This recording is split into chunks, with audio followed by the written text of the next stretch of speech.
Hey everyone, welcome back to the Evoked Thoughts podcast. We're talking Marvel Part 2, so if you haven't listened to the first half, go listen to that right now. But we're back again with Jalen, Alex, Tommy, and our guest Mason. Now, Tommy, you were talking about something? If freaking, what's his name who plays Tony Stark? I already forgot.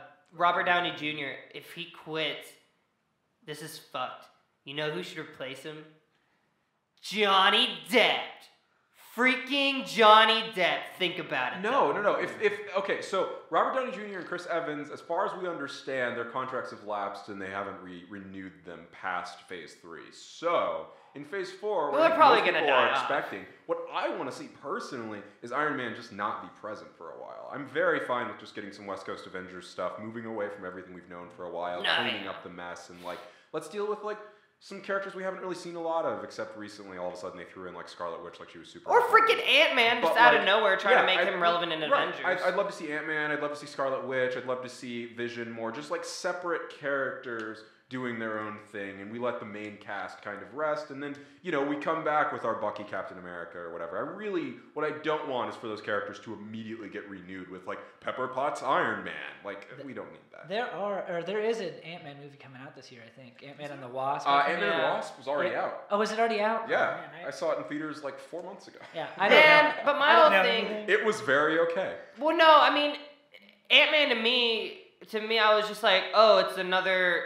Oh, it's like Thor and Spider-Man and a little bit of Guardians. The first movie was fun, though. The first it was good fun. movie It was was a good. good heist movie. It had some great acting, and I had a good time. I wasn't expecting to, but I did. But I went into it expecting a comedy, and I think that this is where the crux of my problems with Marvel as a cinematic universe They as really a whole do kind try of to come be in, funny. which is that I really don't like that every character is a joke character. Honestly, I think in a great ensemble cast, you have one, maybe two joke characters. I would and the rest like of the people to- are generally taking things seriously. I would like to save this conversation for an actual MCU conversation, because there's some stuff I want to say with Marvel and Bathos, and I could go on about that, and what I think that's part of what this is kind of going to be. I think that, at this point, I'm planning on, at some point probably discussing more about Marvel. I think once everyone's seen Endgame and we see what the end of Phase 3 looks like and what they're setting up for Phase 4, especially after Captain Marvel and stuff,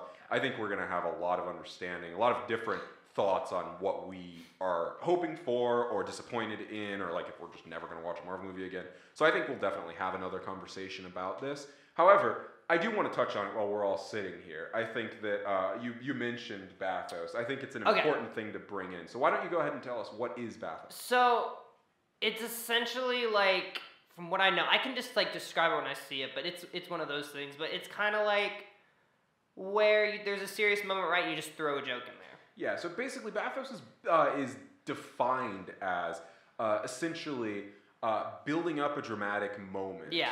And then at the end of that dramatic moment, you tell a joke. And by telling the joke, you lessen the impact of the drama, because the last thing your audience hears is the joke. So the dramatic aspect of it is lost. And I would think that as a whole, I think the MCU does that too much. And I think that because of that, their drama suffers. Even in something like Infinity War, which as a whole was supposed to be really, really dramatic and serious, I think that they had enough jokes in pivotal moments that they lost a lot of the impact. Dude, okay, my big problem with Thor Ragnarok, that whole movie was just Bathos. There was not a serious moment in that movie, and there really should have been. Yeah, I mean, you've got a terrifying enemy in Hela. Thor and lost then his powers he loses and his got powers, enslaved. And his entire... Sorry for spoilers for Thor Ragnarok. Whatever. I mean, just spoilers. If you guys want to skip it, you're totally welcome to. But, the entire Asgardian race, half of them at least, are wiped out. And, we're just, joking and listening to the Immigrant Song by Led Zeppelin during Pretty this awesome much. fight scene, And Thor's just oh, look, I'm here I now. had a great time in that movie, but I could not take it seriously at all. It was, probably the best comedy I saw last year. And then, no, not at all. It was actually, oh, God. And then he's Hulk? Oh, unless they were trying to make a parody or joke of the comics or just the entire universe. I forgot that the Hulk was in that movie. Dude, no, he should have Hulk, my nemesis, you're here. Yeah. I have new lightning powers. I will defeat you. And then now, guess what? AC/DC starts playing. Let's go. Like, I'm just like, dude, what are you doing? You know what really depressed me about that the most, though? I was What? so excited for Thor Ragnarok because they told me that it was going to be a Planet Hulk movie, and I was like, oh my god, we're going to get that plot line. And then we got like a couple of moments. Dude, we haven't even gotten to but, Hulk like, Part 2. There was no Planet Hulk in there at all, other than that he was like wearing the helmet from the thing. It was really upsetting that like they presented it that way and then it totally wasn't. Yeah, whatever happened to Earthbreaker Hulk? Honestly, wait, real quick. I think that might be what they're trying to do with the whole like Thanos thing. Why Hulk hasn't come out or anything? He's hiding, and next time he comes back, it's gonna be Earthbreaker. I'm calling it now. I'm just saying. Okay, well we'll see. But Mason, what were your thoughts on Infinity War now that we're talking about it? Infinity War. Well, I'm gonna have to talk about some of the early parts of the MCU a little bit just to. Well, okay. First of all, I think that the beginning of it was great because I think it's a really good idea to have it where we do this character, we have his movie, and we get backstory on him, and then we do this character, and then eventually they're all together. And I think that was a really good start. And I also liked the implementation of the post-credit, little clip at the end. I don't know. Was Transformers what started that? I don't know what started that. Honestly, I think it might have been the first Iron Man movie Well, that really I started couldn't it. remember It if it was was- Transformer it- right before that or if It was the Edward Norton.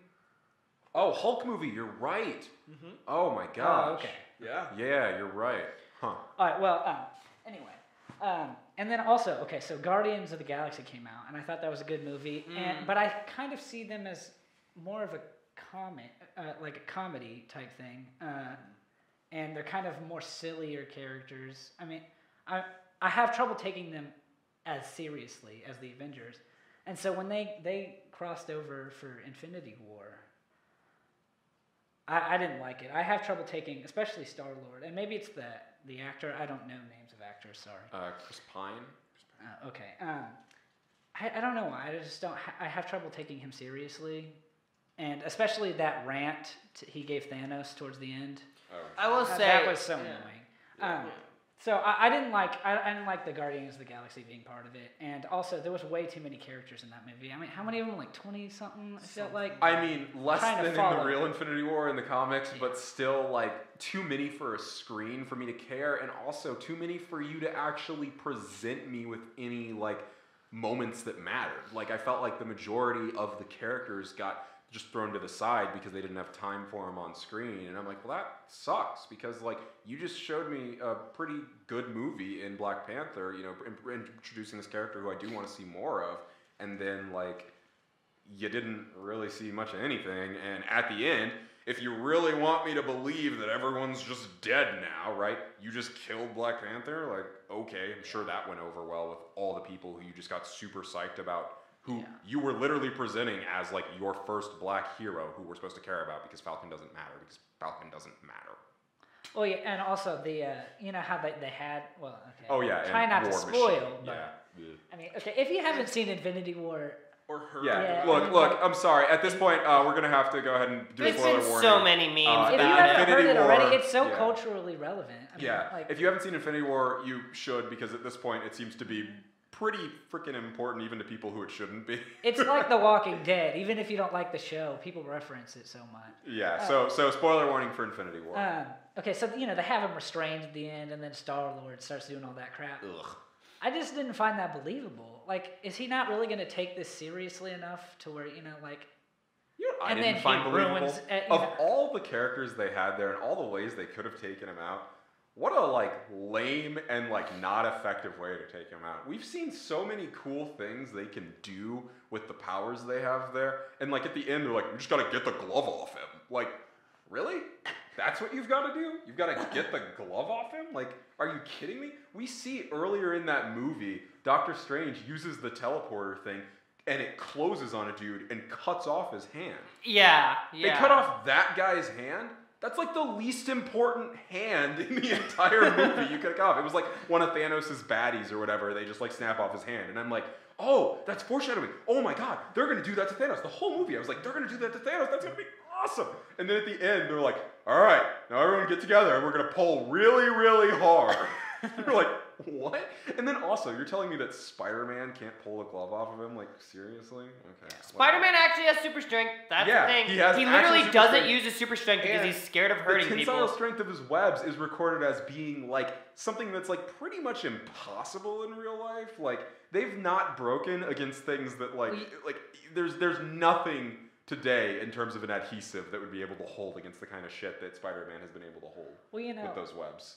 Spider-Man, I think he's a lot weaker in the movies now than he was in the comics. Oh, too, yeah, because, for sure. I mean, like, with the X-Men, I mean, like, all of the X-Men together, like, they couldn't stop Juggernaut, really. Like, No. Spider-Man by himself Yeah. stopped Juggernaut in the comics. And so, I mean, Spider-Man's really strong. Or, I mean, he's really...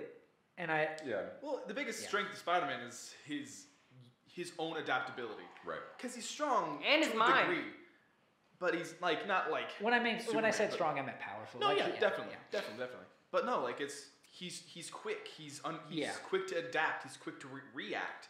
He's a What I will say that I can give them on that regard is that they have presented us with a much younger Spider-Man than we've seen in a long time. I think that most of the Spider-Man that we all know at this point is a more established, older Spider-Man who's dealt with some things. And our Tom Holland Spider-Man has literally only gone up against one real villain. And then is all of a sudden thrown up against Thanos. So I do appreciate that. But I think that as a whole, there were too many characters there who could have really pulled off better maneuvers tactically to defeat Thanos. And I think that as a whole, I was like, this is just dumb. Like, by the time that they were doing it and everything, like Thanos had thrown a planet at them, and at the end they're like, yeah, we're just gonna pull this thing off. I mean, it was just like, this is the lamest thing you can do with all these super badass superheroes. But also, man, going back to Guardians real quick. Okay. I just want to say the first The first Guardians or the second? this will lead up to like the Thanos thing. The first one did the best job with Bathos. Yeah. You know, I agree. that was a good. They were already established funny characters. You know. That was the last good MCU movie. Yeah, and like we already, and honestly, not every. I don't remember. I don't recall because it's been so long. But I don't think every MCU movie was filled with Bathos at that point yet. Iron Man 1 I think Iron Man 1 wasn't. had no Bathos. No, Hulk there were didn't, jokes, you know. and there's a difference. I want to specify before we go on. The difference is when the joke is at the end or the beginning of the drama. In Iron Man, the joke was at the beginning. When stuff was serious, Tony was serious. Dude, Tony got waterboarded. There was Yeah, no dude. jokes during No, the entire time. No, and it's serious, and you let it be serious, right? But like the problem I have is when the joke is at the end. So all the drama's gone through, you've taken it in, you're like, wow, this is really intense. And then they tell a joke, and you're like, why am I crying right now? Like this isn't fair. You know what I mean? Yeah. Like you just made me invested in this moment and then took it away, opposed to this is really funny, and then oh whoa, it's not funny anymore. But anyway, the first, you know, it did its thing. It did its thing really well. It had great pacing. All those characters were funny, but like, it was like cool, man. It was kind of like that same reason you watch Deadpool. You know, it's like that cool, quirky kind of like, all right, we're in a sci-fi world. We're this ragtag team of people. Let's go out and fuck shit up. Oh shit, there's this big enemy we gotta fight. Let's go do it. And It was at the so much end- more a silly 80s sci-fi movie than it was Yeah, a but you superhero movie wanted anyway. it to be And that. I was totally fine with that. Right. I didn't take Ronan seriously ever. So when you told me that they kill him with friendship, I'm like, okay, cool. Yeah. Fine, it's hilarious. But like honestly, like you laugh, you're like, dude, that's so great, and that's so how they would do. But then you get to Guardians 2, Ugh. and then they tried to make serious plot lines, and they try to make it something it wasn't. Which they could have. They could have made a serious plotline there and made me believe it.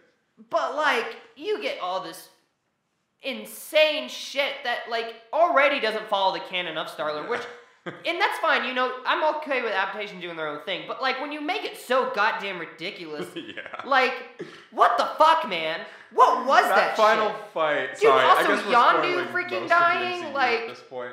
what But, the like, fuck, dude? That fight at the end between him and Ego is just like the most CGI like bullshit punch for punch, just like Superman versus like Bizarro, but like not in a cool way fight I've ever seen. To me, it was just like, I man. throw super rocks at you. No, I no. throw It super was rocks like- at you bigger. It was like, man, what is the shittiest movie we can make right now?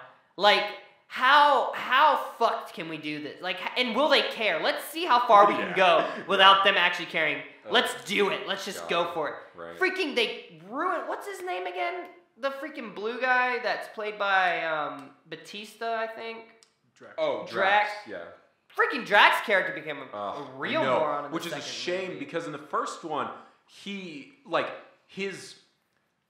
I don't think stupidity is the word. I think it's ignorance. I think his ignorance I like was funny. Yeah. Because I think that we knew he didn't know. Yeah. So his ignorance, and it was about his culture and who he was as an alien, his misunderstanding of our culture. Well, they even said it in the movie that on his planet that there was no concept of Sarcasm. or everything was pun literal. or- Everything was everything's literal. Yeah, right. which was It's cool. It's the Spock joke, right? Which we like. We get that. But in 2, I would argue that they just made him stupid. No, by and then the they made him an time- asshole. By the He was time just that straight he was up an put asshole. into Infinity War, he's just a bully. No, that's what I was He's about to just say. a fucking dick. They literally bully's the best word because he literally came across as that freaking playground bully that you had as a kid. Just, Like, I know how to use sarcasm now, so I'm gonna make you feel like total shit. no, it's straight up. And also, here's another thing that I heard. I don't know if this is true or not, but apparently all the weight jokes about Chris Pratt were because he actually got a little bit bigger and he didn't lose enough weight in time, so they just straight up started making fat jokes. In Infinity War, you can tell because you put him up against Thor, and you're like, whoa, which sucks because Chris Pratt got really ripped for Guardians of the Galaxy 1 and looked really good. And he's still And a I don't buff think dude. it's- He just has a little bit of thickness which to is him. like, whatever, man. It's not that bad. He's healthy. He's Yeah, healthy, right, man. exactly. Like, I'm sorry. And you know what? And like, Good dude, on. you can put anyone against Chris Hemsworth. I don't care who it is. Like, God. Hugh Jackman is probably Hugh Jackman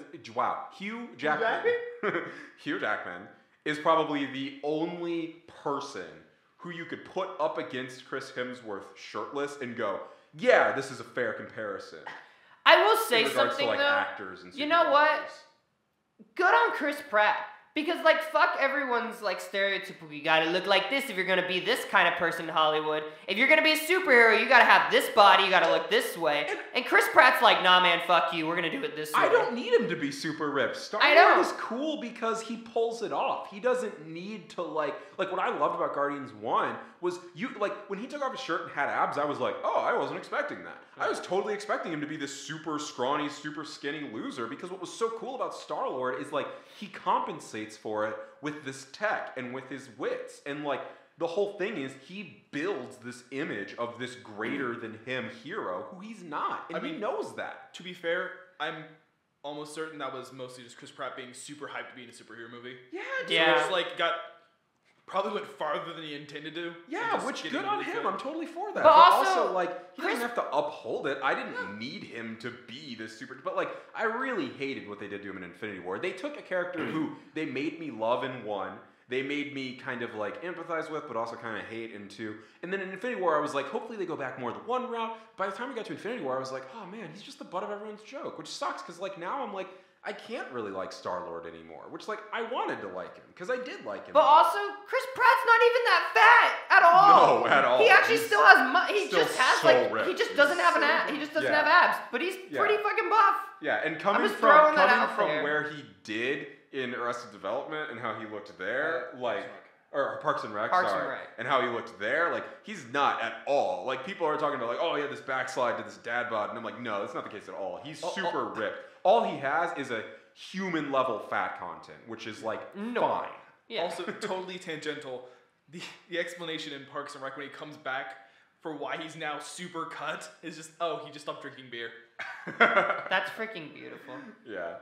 But, so anyway, yeah, going back to Infinity War, is there anything else that anyone wants to say on that movie? Oh, real quick, just because I'm gonna go back to I was leading up to it. Yeah, I just hate that they really just fucked them all over in freaking Guardians 2, and then leading into freaking Infinity War, it's just like, oh, we're not going in with the characters from Guardians 1, we're going in with the characters from Guardians 2. And it just... And I really hope that, when we get back in Infinity Wars, maybe we'll see the same people we saw in Guardians 1. Maybe they'll realize 2 wasn't good. Nope. We got them, and those are the ones that I hated. Yeah. And I saw that, and I was like, wow, did they just want it... Like, you just took all the characters, fucked them up from the beginning, and then just threw them into this movie that should be serious. But you're trying to take silly characters and put them in a serious movie. What do you think's gonna happen? You know? Yeah. Oh, this is something that bugged me so much of Infinity War.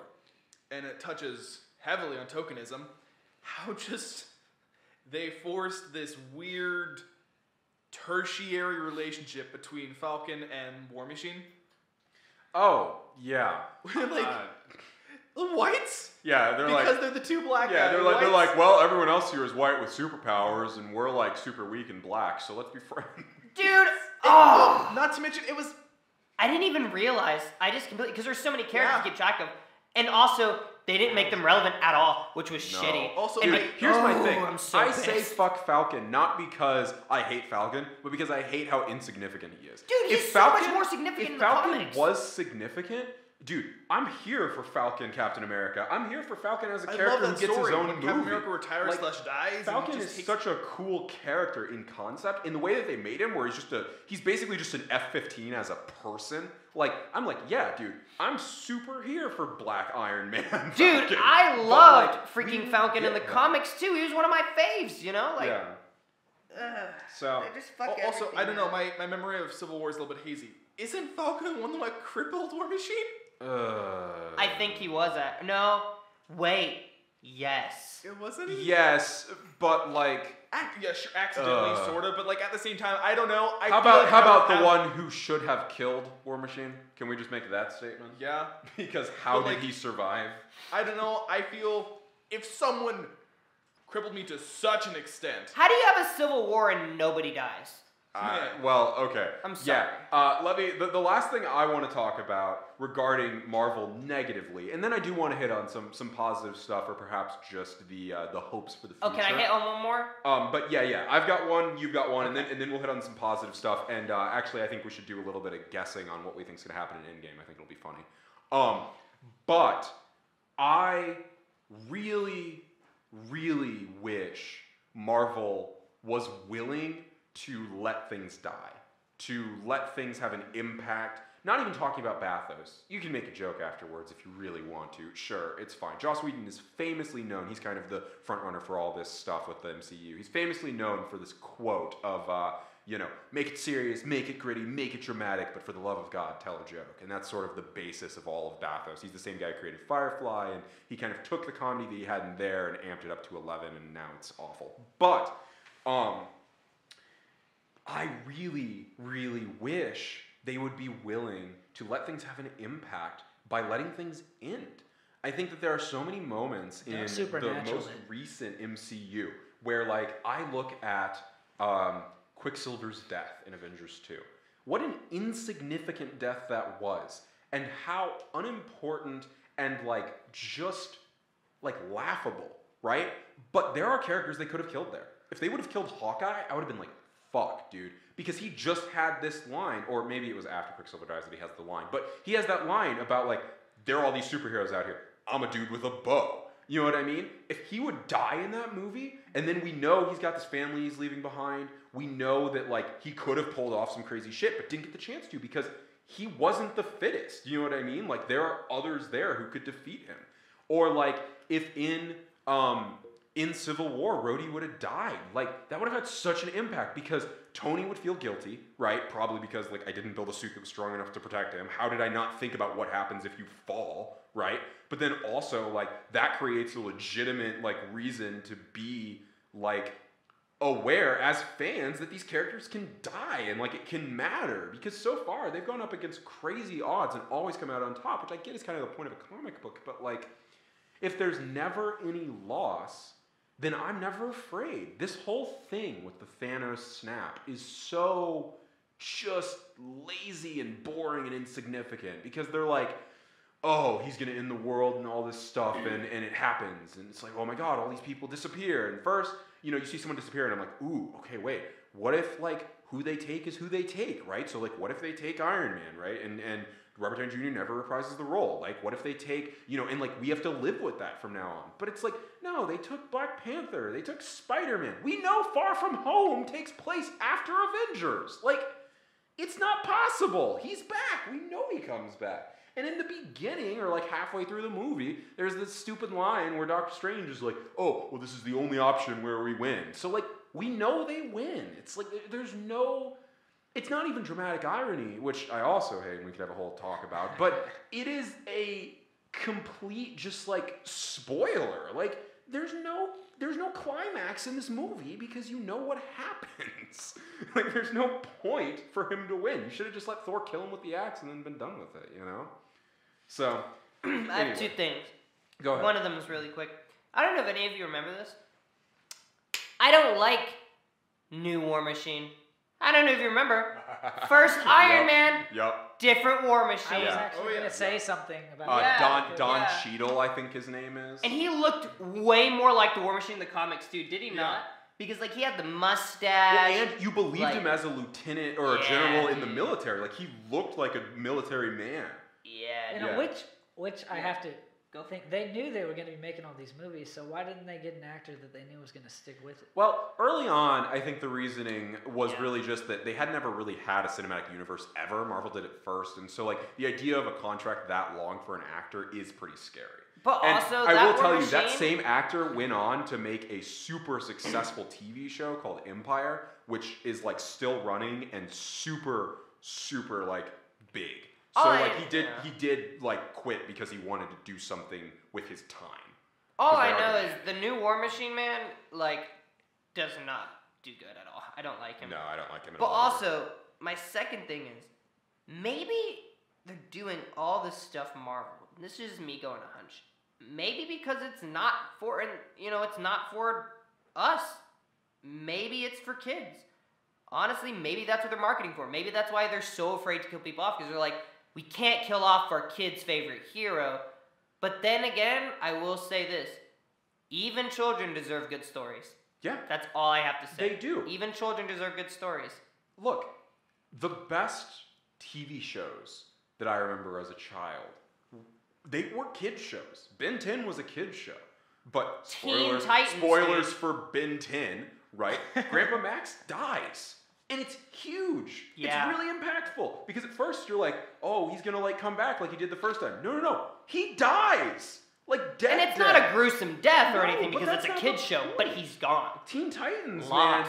you lose Dude, some I love real people there, and like it matters because it trauma makes it still exists. believable, and it, even for When Robin children, goes bad for a little bit, dude, yeah. even for children, you need something that grounds it, and I think loss is an important thing for kids to be faced with, not in the sense of like super gruesome death. that, No, like, but haunts you, just but loss in in the sense of general. like it's real. There's So no then reason they- to shelter someone from legitimately the truth And- that they will face. And granted, it's You know not what I our mean? job to teach parents their kids about No, loss. no, and that's but not I'm what just I'm saying, saying. it's a fact of life, and I don't think it should be shied away from kids. I don't think we need to sugarcoat this thing called life because we all die. Yeah. And it's like, It's a story You know, about life. things that's happen. the point, and I think that that's what gives it impact. So yeah, Exactly. I definitely agree on that for sure. so that's all I wanted to say. I could see maybe that's the reason why there's so much bathos. Maybe that's a reason why there's no loss. Why the stories are shaped the way they are, built the way they are, because it's maybe they're trying to gear it more towards families, more towards kids, but like even they deserve better stories, you know? Yeah. Well, and no, it's no. just not fair. They're trying to gear it towards Money. money. Yeah. Mhm. Well, and there's also I know because toy sales and other things. Sorry. I think Oh, there's so no, it's fine. I think there's also, and maybe this is also more TV shows, but there's a loyalty to the actors and the actresses, where like, and I know we're not talking about Supernatural, but we're talking about Marvel. But Supernatural, they're never going to kill off Castiel or I mean, Yeah. I haven't watched that yet. they're Excuse me. loyal to those actors now. They're in it to the end, and so like, No matter how much they want to leave, they can't. I don't well, remember- whenever that person wants to leave, that's when the show's going to end. Right. You know. I don't remember the character's name, but I don't remember the actor. But Sam's actors stated, I believe, so like, he hates this. He hates it so much. I don't know, but yeah. Yeah. So what I'm saying is there. I mean, there's some people that are just never going to be killed off because they're Yeah, a part it's- of it now, and that's what I hate when it's about the actor more than it is about the The character. story. Yeah, I the mean- character. Yeah. It sucks because, like, as a creator, you get it. You want to work with the actors, but, like, as an actor, you also are obligated to, like, recognize that, like, it's not about you. And it can be about you in certain times, but, like, you've got to do justice to the story. And as an actor, I think you should want that. Like, yeah, you want to keep playing the role, but wouldn't you way rather be a part of something significant and impactful? I mean, look, it's not a fair explanation or representation of the fact, but Heath Ledger's Joker is important because we only saw him once. Don't you dare And stop it, because I have never seen any of the know Batman you haven't, series. but I just want to make the point. The impact of that character will resonate forever. All I know is he only died because Heath Ledger died. Obviously. Now leave it at that. The point isn't That's my that. canon. The point is that if Heath Ledger were still alive and that character could continue, I honestly would be okay with him not. Or at least not for a very long time. Because I think that, I mean, honestly, no, it would have been 3 movies. I would have been okay if he wasn't in the 3rd movie, because the impact of that was that it was allowed to be the center. When time passes and things continue, stories change and characters, they dilute, and actors kind of get tired sometimes too, but like, you're not going to be able to focus on a character the whole time. So there's no reason to keep them there the whole time, you know? If you can kill a character off and give it more significance and let it give an impact to the other characters, right? Then like, I think that in most cases, the actor should be proud of having been that character, not trying to hang on to this, like, what was meaningful but isn't anymore.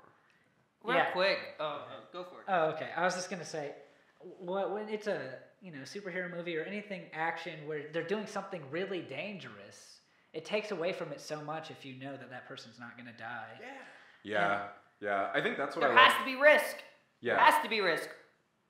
That's what I love about non-syndicated animated stuff too. I Yeah. think my mind immediately jumps to the DC stuff, but like, I'm watching this new DC animated movie, Netflix verse kind of thing, with like completely fresh eyes and no expectations. And every time I see a new movie, I'm like, holy shit, I don't know who's gonna survive. This could be a movie where Batman dies, and like, I wouldn't expect it, you know? And I think that like, that's one of the problems I have with the Marvel Universe is like, you know that they're not gonna die. And I'm never there like, Thor's gonna die when he takes this sun to the chest and tries to get the like, no, that's a climax. You're not gonna kill him during a climax, but it's like, you could. And if you did, oh my god, dude, sorry, hold on. Just, if they killed Thor during that climax, he doesn't make the axe. No. Consider, he does make the axe, but he's dead. Who picks up the axe? Dude. Dude. Oh, dude, Hulk picks up the axe. Hulk picks up the axe, he comes out, he's the only one who could lift it, like, picks it up and fucking, oh, that would have been dope! Yeah. Dude. Yeah. Oh. Okay. Okay, Risk, sorry. Loss, Well, okay. consequences, reward. But listen, it's Marvel. So honestly, Rocket Raccoon would have picked up the axe. Let's just be real. Yeah. And it turns on his jetpack and spins around. Yeah, probably. Yeah. But Or look, Peter continue. Quill. Dude, Peter Quill becomes the new Thor. Who's Peter Quill? Star-Lord. Okay. Because they've been ragging on him the whole time. And Oh, then dude. that would have been cool. He's pure of heart. I mean, not much more than Peter Quill. Yeah, there was I didn't say this earlier, and I don't want to be confused with Alex because he was talking about how like because at the very beginning we were talking about what was our first experiences with Marvel, and my dad was a pretty big Marvel guy and also a really big movie guy, so he dragged me to movies. But he also, as a kid, collected Marvel comics. Well, not just Marvel, a bunch of comics. But there's one that I've only been allowed to touch a few because they're supposed to be mint, right? But there was one, and the cover of this X-Men issue, I can't remember what number it is, but it says, in this comic, an X-Men dies. Yeah. And, That's the best shit you do. Yeah. and so Oh, there's God, multiple yeah. points in that comic where one of them's getting close, and you're like, is this going to be the X-Men that dies? Is this going to be the X-Men? So you know somebody's going to die, and that you need that kind of thrill for it to be exciting, you know? Oh, yeah. Dude. That somebody might die, or somebody will die. The idea that an Avengers movie does that, or something where it's like in this one, an Avengers die, and it's a whole serious story where everyone's serious, there's no bathos, and at one moment you think he's gonna die and he doesn't, and it's just like he barely survives a moment, another one barely survives a moment, and in the end you're like, oh, they're just joking and everything, and then someone dies at the very end unexpectedly. Yeah. Oh my god! I will They tell you trip this, and break them though. down. Just because I don't want you to get away with the dramatic irony plug, right? I really hate dramatic irony. Let me tell you. If in that comic they didn't tell you that an X-Men dies, and then it just happens because it makes sense, right? Would that have been better? Either Well, or. okay, Do you want to know? Okay, but I mean, no, because if okay. you don't know, and you're not expecting it, and then it happens. It you're might like, make that so one of the X-Men's gonna die. That X-Men's death, it might make that one less, like that character dying, and make that less impactful. But it makes the scenes where the other people almost died more impactful because you know somebody's gonna die. If I you can don't see know that. the what or who. So maybe it that makes is the a whole use where dramatic experience irony is different. okay. I can see that to an extent, but yeah. Because I mean, you're not. I mean, especially now with stuff made now, you're not expecting people to die. You're expecting them to somehow make it through because they want to keep these characters alive to make more movies and more money and all that stuff. Yeah, which is a shame. You know, So- it's a shame that that's the focus. The focus is make more movies, make more money, not tell more stories and make more characters. And so maybe the problem with dramatic irony isn't dramatic irony, because I know we've had this conversation multiple times about dramatic irony. Yeah. Maybe it's just the way things work now in movies and cinema and all that stuff. Maybe the way we use it now just isn't good. Dude, here's my thing. Maybe. Either or, dramatic irony can be used. It just depends on the story.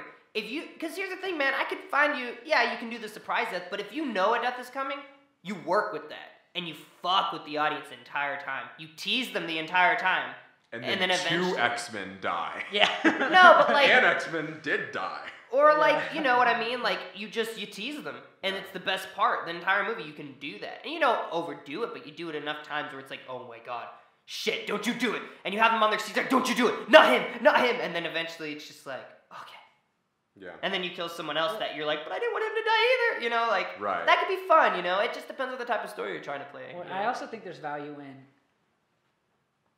and I see this like in TV shows outside of Marvel, but like characters have to go through certain things, and characters develop over time, and a lot of times shows will kill off their character after they're done developing that character. Yeah. And it's like The Walking Dead. Like this person, they just finished their trial that changes them, and then this character has evolved to where, and then that character dies.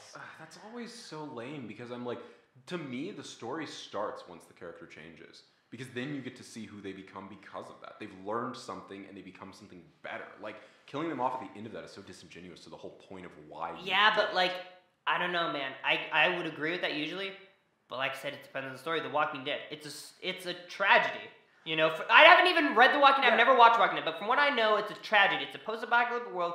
There's zombies. So if a character even develops, there's no story past that. There's no world. The problem is I don't they're know. not willing to kill off characters while they're developing. The problem is it's really formulaic. Well, Okay. yeah, and then like you can predict who's gonna die and Yeah. stuff because of that. Because Correct. like I watched Bird Box. I knew when they went to the store, like they were in the car, and I'm like, Yeah. I know somebody's gonna Oh. die and Yeah. not get back to this house. And I was like, who's it gonna be? Well, I was like, well, this person. You've can't. got more to do. You guys have a conversation Yes. you haven't had. I'm like, well, yet. this is the love interest. He can't die yet. Right, yeah. This is Yeah.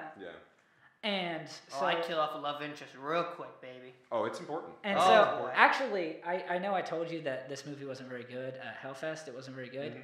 But I was shocked to see who died first. That's So- exciting.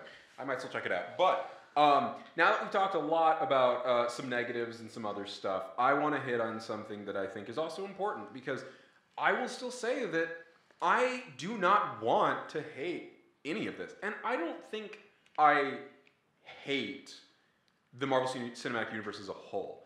I hate what it looks like it's going to become. But I went into Infinity War hoping to love the movie. And I think there were parts of it that I did like. I don't think I loved anything. But I liked a lot.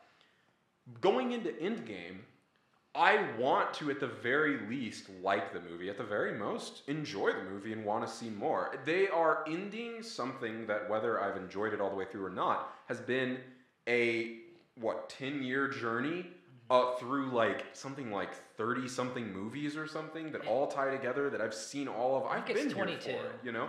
There's a huge investment in this for a lot of fans. I looked at the wiki. And so, yeah, right?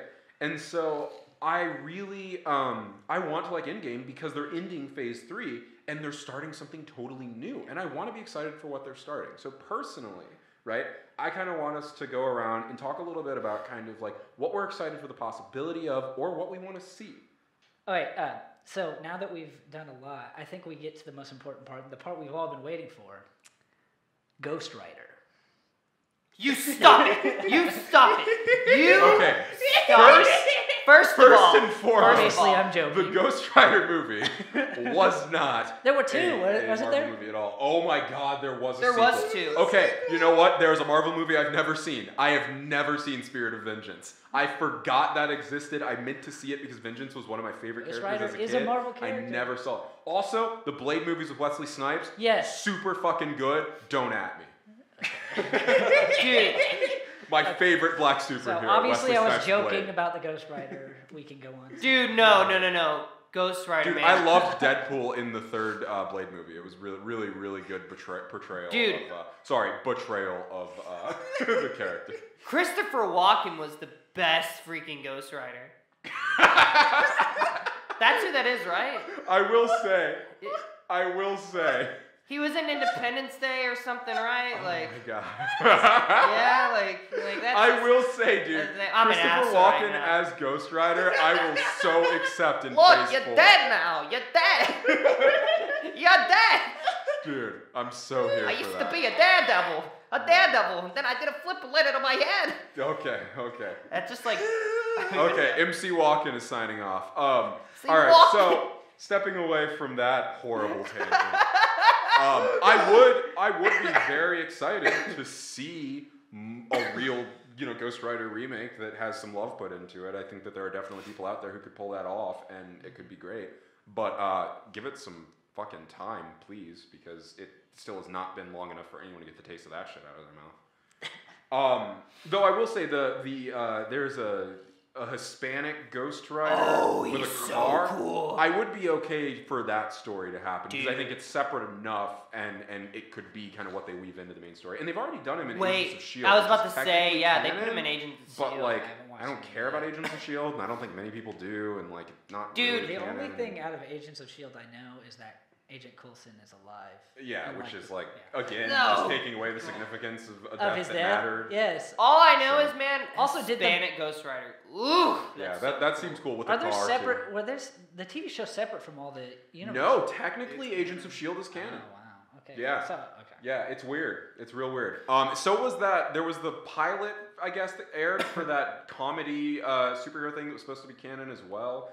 And in a weird technicality of things, the Netflix Marvel stuff is Daredevil? technically canon.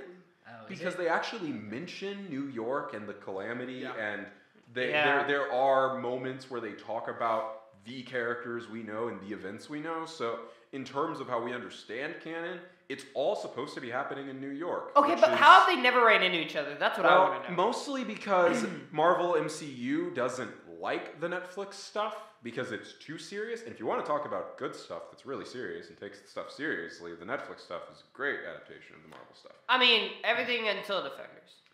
Defenders was very bad. Defenders wasn't. But that's because Defenders was Avengers Light.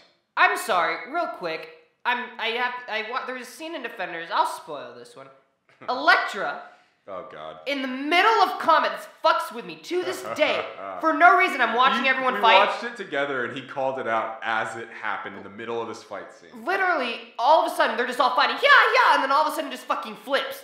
There's no reason, just Yeah. flips. Not to hit a person, not No. to make an attack, just as everyone else is fighting around her, just to keep like the momentum of the Going. screen going, where people are moving. Elektra is flips. standing still and then just does a backflip. Just does a There are fucking... no enemies around her. It was She a just great Power backflip, Rangers though. flips. No, it's a great backflip, but she just backflips to Yeah. me. I don't know, like, guys, and then we look what cut I away can from do. her. They cut to her to do the flip. Just to do the flip, Yeah, and then cut away. continues fighting. Yeah. I'm like, It's so funny. I'm just so done at that point. I was like, Yeah. yeah, that But is Defenders this was movie is awful. one big flip, I'll tell you.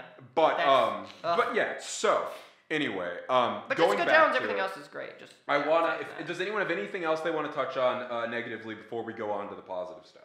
It's Hawkeye's supposed to be deaf. Is he really? Yeah. Oh my God, I'd be so here for that. He reads lips and he has a hearing aid. Is that real? I had no idea. wait, yeah, that is a thing. Why don't I know that? Oh, one of the best things. Anytime he and Deadpool interact, he lifts up his mask so we can read his lips. Oh my God, why don't I know that? Dude, wow. Clint Barton is deaf. That would have been awesome. Yeah, that is a thing. That would be so cool. Doesn't that explain why he's Dude, so accurate as to a himself? Because fan he had to, who like, does train his not eyes? know anything about the Marvel comics, that makes part me of him. really sad that they didn't make that. Wow. And like, it's not a big part about his character. It's just a fact. No, but it's a that's how huge- you do It's a representation, huge especially with a thing. disability. Yeah, dude, that's such an important thing. Wow. Huh. Okay. And especially with all the explosions happening in the first Avengers movie, a lot of opportunities they could have fucking gone down. Yeah, noted, man. That's really. Is he deaf by birth or is he deaf by I like? think by action? birth. I think by birth he's. Okay. I don't. Because I know that he was I supposed thought to it be was some something that happened super in the spy circus. assassin or whatever. There's a lot of stories. He was about a part of Hawkeye. the circus I think for a while. I think there's one he's by birth, but most I think it's by accidents. Well, Yeah. either way, that would have been really That cool. would've- yeah. I mean, maybe that's what we're looking at in Endgame. You know, Doubt it. probably not. no. So, okay. Anything else anyone wants to touch on negatively? I'll stop. We've killed it. Are you? Are you going to? I don't believe you. We've killed No, because I have some positives. it. Okay, so let's throw some positives in. I want to end with positives. I don't want people to think that we're negative on everything. I don't want people to think that we want to be negative. I don't think anyone really wants to be Alright, negative. I'll start off with a positive. So, go ahead. It's gonna end soon. Wow. Also, no, it won't. No, Wow. it won't. Yeah, they're Well, here's my positive. My positive one is that Endgame is the end of this 10-year cycle. It's the end of the two main leads contracts. So Robert Downey Jr. and Chris Evans will not be reprising their roles after Endgame. As far as we understand, that is what they have told us. Which means we have the opportunity now to see characters we haven't seen take the lead. I would love to see something like a Black Panther-led Avengers. That would be something that'd be really cool. I don't think it'll happen, but thinking about it with how, significant that character was and how significant that capable of being a movie leader. was, he's a king. I think that that's a character who could lead. I think he's also got obligations other places, and if they want to say that, that's fine. But that would be a cool story. I'd be okay with, one of, Thor could lead, man, especially after Ragnarok, as silly as it was. He did a lot of important things there, and I think at this point, we've kind of seen him go full circle as far as like a hero's journey goes. He lost his powers, he gained them back, he gained more power, he lost something important to him and then gained that back, and like by the end of it all, right, we've got a character who's pretty fully flesh, and I think that to see him then become this hero and this leader in a role that like he doesn't ever really expect to be in, and I don't think the audience really expects him to be in, and then he gets to die, and then we get to see who picks up the hammer. That could be really interesting.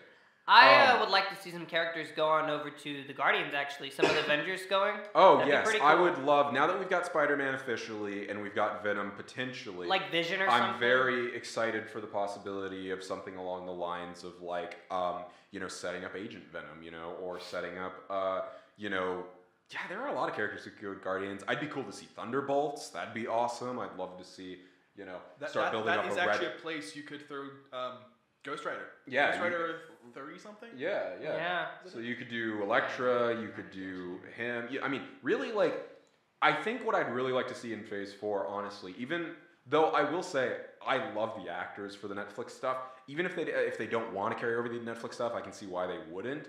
Even if they recast it, I'd be very, very excited to see something like all of a sudden in the next, big Marvel movie, we get like a Daredevil, like a real depiction of Daredevil, which lets us bring in like Elektra and some characters who are from a different side of the Marvel universe, or like, how about a fucking Moon Knight movie?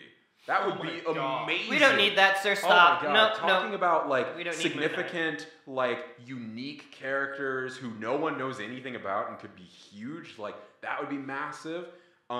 Giving Blade a fair shake currently would be really cool. I think you could definitely, there are a lot of actors who could be cast that way, and I think that could be a really significant character. The Fantastic Four stuff, obviously. So I think for me, yes, this is ending. And as I go into this wanting to love Endgame and wanting to be happy at the end of it, I want to be happy. I want to walk out and say, man, it had some bumps, but at the end of it all, this 10 years was worth it, I don't want to be disappointed. I really don't want to get Last Jedi'd on this. But I think even if I do, I will still have hope for this next phase, because I think that Phase 4 is essentially Marvel MCU 2, the Marvel Cinematic Universe 2. And I think that here they have the opportunity to not reboot anything, but try again. Start again. The big enemy is gone. We're probably going to be dealing with either the Skrulls or Galactus as the next big enemy.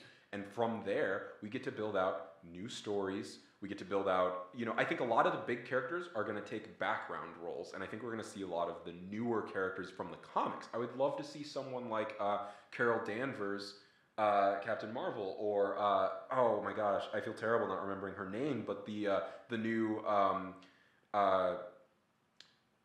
Arabic Miss Marvel character. Or the new Asian Hulk, or there are. Oh, I need him so bad. Yes, Yes, talking about Amadeus Charm. diversity for the sake of diversity and Amadeus something. tokenism, right? But I think that these characters could be presented in a way where we don't have to give up the old one. We just get the new one and get to tell these really cool, unique, new stories for people who know the old stories and for people who know the new stories. There are so many young people now who are aware of this stuff like Miles Morales, right? But don't have any way to really interact with it. And that sucks because I don't want to read a comic book. But I would love to watch a movie about these characters that you're telling me about. Even like Riri Williams, who a lot of people want to hate on, it's like, there are ways you can do that, I mean, she's Iron Man with magnetism in the form of like an 18-year-old black girl. That sounds pretty cool on paper, yeah, you can fuck it up one way or the other, but try it, I want to see him try new things, truly new things. And I think they have the opportunity to do that. Honestly, I'd be really okay with them not following any comic plot lines for Phase 4. I'd be totally okay, now that they're bringing in the X-Men and Fantastic Four and they're already too late for big stuff, I'd be totally fine with them creating new plot lines and maybe even new villains. It sounds crazy, but why not? So, the last thing I want to say is, just kind of like what they did in the beginning where, there was Iron Man, Hulk, and all that, there wasn't as much bathos. There was that serious kind of plot, and everything. It had a different tone to it. Yeah. And then it got that overall bathos tone to everything. What I would really like to see after Endgame and the new Marvel, I would like to see just that, a new Marvel. I would love to see a new tone. And I know it's not always popular with some people, but I don't know. I'd love to see that. Maybe a tone where it mixes the two, but does it well. Or maybe it's just completely different, darker, or maybe, I don't know. I would like there to be a different feel this time around. That's the only thing I do too. And I think that they might actually do it. I don't know. They did it before, so. Even with how it's been, I honestly feel like there's no way that even people who really love the MCU aren't getting tired of it. You know what I mean? I think that there's a very direct and obvious expectation with these movies at this point, and I don't think we want another 10 years of the same. I think we want new things. And honestly, the bathos and the comedy and the more lighthearted stuff fits more with these younger, more hip, diverse, buzzword characters. I'd be more okay. I don't know about with that. I'd be more okay with a younger protagonist leading the movie. Think of Spider-Man: Homecoming, right? That was a very young Peter Parker, and that movie was, while it had its serious moments for sure, and I think they were handled very well, the funny moments, I believed it, and it fit more, and it was okay. I would be okay with more of that with these characters who aren't expected to be these grizzled men who have been through crazy stuff and should be at the very least aware of the danger, at the very most afraid, So yeah, I think there's a lot of opportunity here. And I'm personally very interested in what comes next, but I hope it's different. So, where does everyone else stand on that? I land in a similar situation, I suppose. For the last couple of years, I haven't really cared too much about the actual films. They're fun stories, they're fun. I love seeing, the characters I know and any kind of interpretation. That's fun. But what I love more is everything aside from the MCU. Because Marvel, as a whole, I would say, one of the unifying ideas of a lot of Marvel is that these are very supernatural, superhuman characters. There's nothing really normal about most of these guys, even girls, people. But they're very, very human. They're very realistic people. And they have their flaws, they have their hiccups, they have their issues. And they let them have that. You know, I love seeing that. There's even probably the most off the top of my head, like, normal person of Steve Rogers. And that's real big air quotes normal. But he's just a guy. And he's a great guy. And that's what makes him in. That's why he was, you know, the perfect Captain America, is that he's just a great dude. You know, you see Tony Stark, who is a very tortured character in pretty much every interpretation of him, and I love that. But he's a very deep character. Everyone is a person, not just a caricature. And I love that. And I love seeing that in all of Marvel. And, you know, you don't get that always because you get sometimes bad interpretations, bad writers for both comics and film. But on the whole, I find more often than not, I get really real characters when I read Marvel or absorb Marvel in any way. And I love that. And I want to see more of that constantly. And there's been not an absence, but it's been lessening in the films. Definitely, but that's just as the writing has taken not a turn for the worse, but a turn for the not what I would appreciate. Worse for me personally. And I'm confident in the fact that it will return to something I appreciate more, but I'm not the target demographic. I'm just someone who's going to watch it. But I would like to be included in the target demographic of just like, give me these real characters, give me their problems, give me their flaws, because I haven't seen that a lot. Yeah, I definitely agree with that. I think flaws are a really important part of characters as a whole. I think that they're probably one of the most important parts because I think they define you as more than just a story beat. I think that most, you know, general like NPC passive side characters don't usually have flaws because they don't really need to unless it's a part of that story beat that they're a part of. But like to believe a character, they have to be able to fail, you know?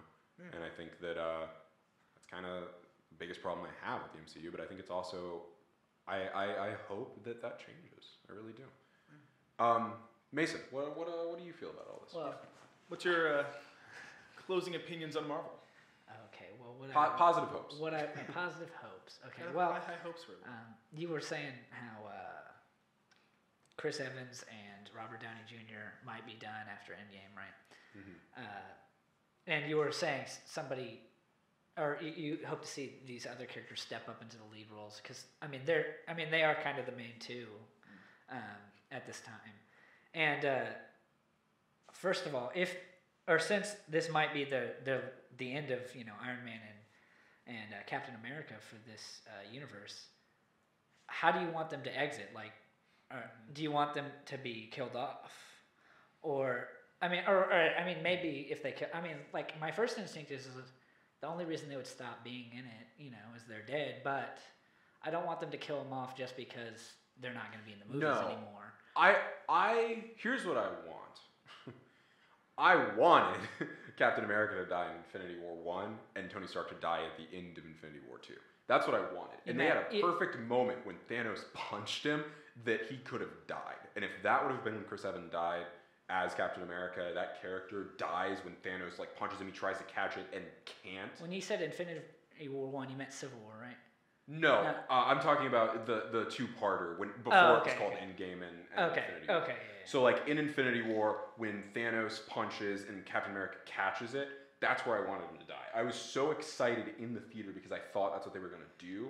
And because they'd already killed Gamora, and I was like, wow, they might do this, and this might have an impact. But ripples, man. This is Cap, But they didn't. And I was like, okay.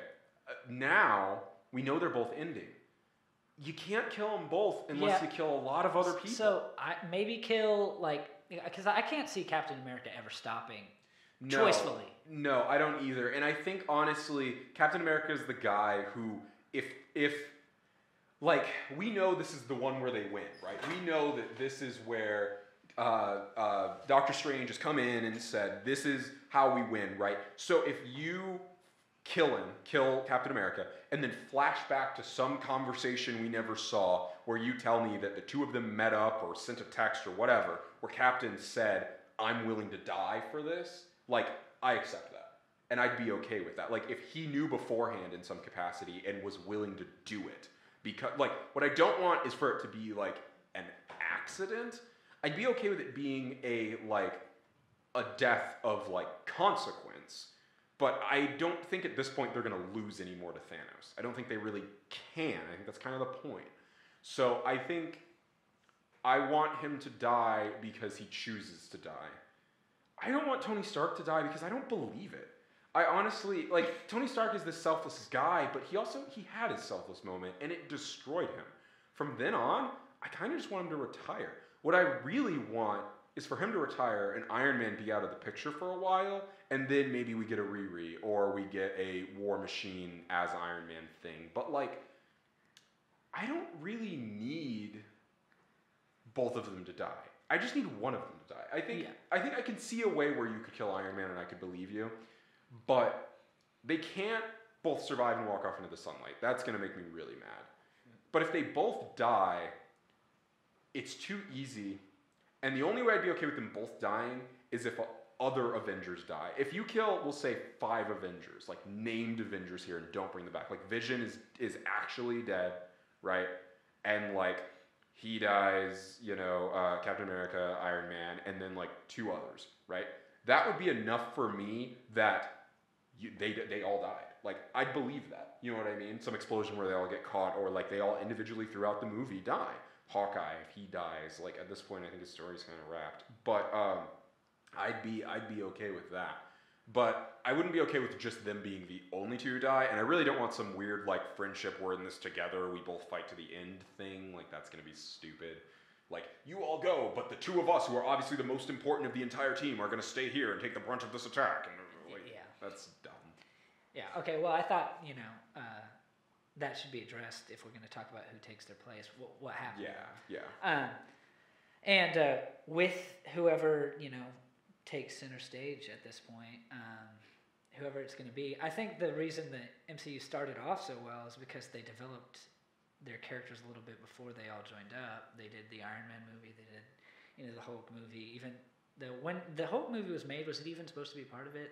Not technically. I don't think they knew exactly that they were doing it. But what they've done with their Mark Ruffalo Bruce Banner is they have confirmed that the Edward Norton Bruce Banner is him. Young. Yeah. Okay. Yeah. So okay. That's what I thought. It wasn't like intended to be, but it is part of it. But they built their characters up, and then they started working together. Whoever takes center stage, I mean, Spider-Man's had his movie, and so did Doctor Strange. Right.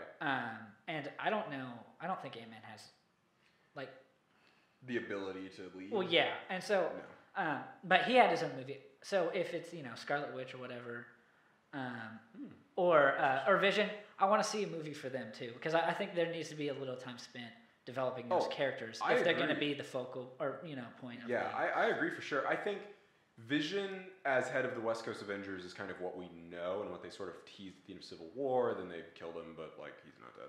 So I think that him being the older grandpa character who like leads the younger generation into being heroes, I'd be here for those movies. I think that could be kind of fun.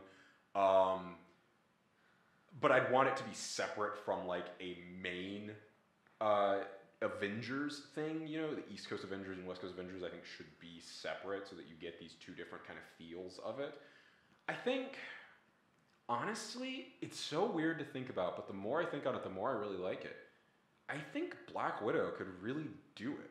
I think that she's been there from the beginning. She's a character who doesn't really have any reason to be on the front lines for much longer as people keep surpassing her. Unless she gets some kind of superpower, she's not going to be fighting Galactus in space. She can be the unifying factor, but she's not going to be like a force. Yeah, but I'm saying if she was like the Nick Fury role, where she like takes on the commander role, because she's got military experience, she knows how to do tactical ops, and we know that she's capable. Like, I think that would be really cool, especially because what I really, really, really don't want, like a relic of the past regarding old school MCU, is like I do not need Samuel L. Jackson to reprise his role as Nick Fury for Phase 4. Yeah. Like, I love him as an actor. He's a great guy, and like I think that he does amazing work, but like I don't believe that version of Nick Fury in this world anymore. I think that I lost faith in him a while ago, and at this point I'm just like I don't even really believe that Samuel L. Jackson is giving the role his all anymore. Like, it's just something that I don't know. Personally, I don't need that anymore. I think I've said everything I need to say. So. Yeah, I think with that being said, yeah, my final note is just that like I'm walking away from this conversation a lot more excited for Phase 4 than I thought I would be. I think that I hadn't really thought about what all was really possible, and now I'm like, man, there are things that I think could happen, even with Endgame, you know, that are like, that make it good and make wrap this up in a way that I could enjoy it. So I'm definitely excited, I think, moving forward, and yeah. I'm cautiously optimistic. Yeah. I'll see what happens. Right. All right. Well,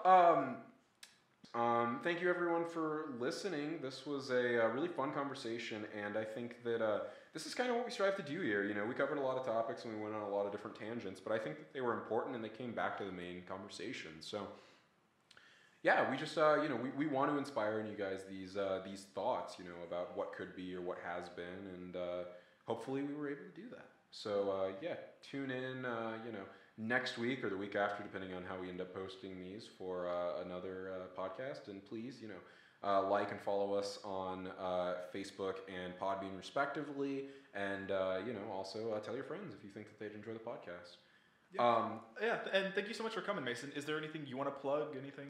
No. Yeah, just want to check. Yeah, thanks for having me. Yeah, thanks again for coming on. We're glad that you were able to come up, and I think that definitely you offered an insight that we definitely didn't have into aspects, specifically the X-Men stuff, which I really couldn't have talked about forever. And that was really cool, and I'm glad you did that. Yeah, just a small note to everyone. Here soon-ish, we're looking at being able to hopefully expand the podcast to some other sites. Right now, we're still relegated to Podbean, but hopefully, I don't want to give it a solid timeline, but I would say sooner rather than later, we're looking at closing a deal that should allow us to extend out to things like iTunes and Google Play and some other places where you guys might be more, where the podcast might be more readily accessible for you guys. So yeah, just go ahead and stay tuned. My Facebook, Jay Hansen on Facebook, is probably the place where I'm going to be announcing most of that information. So if you guys want to check that out, then you're totally welcome to. And thank you again. All right. Bye, everyone.